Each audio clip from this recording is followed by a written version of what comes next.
apfukame pamberi pake. Timitese tese ngaziturite mambo wedu Jesu izirama. Sitarake Jesu tinombera apfukame pamberi pake.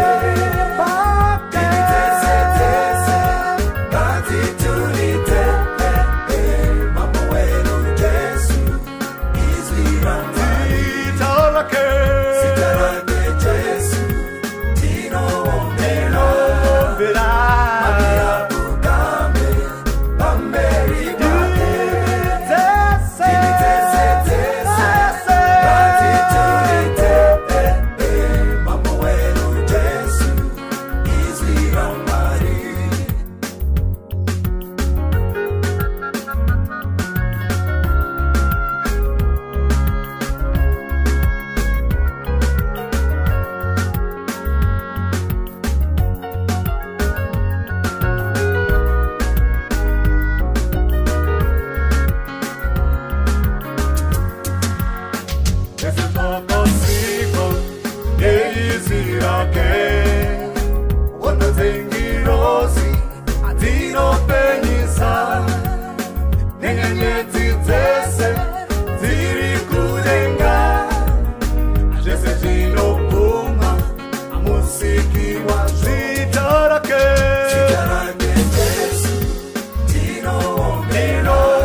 Timitese tese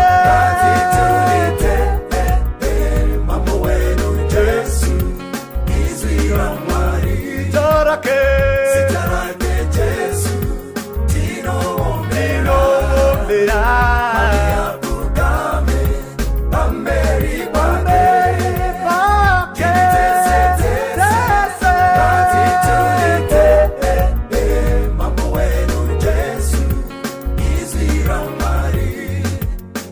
Wakazirereka kuti apiwe asitarine mbiri yevanyangadzi wakaritakura arisire china wakaridzokesa akuva munhu. Sitarake Jesu tinombera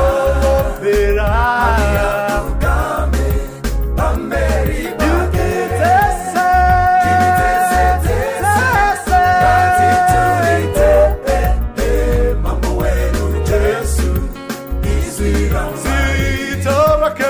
Sitarake Jesu tinombera apfukame pamberi pake.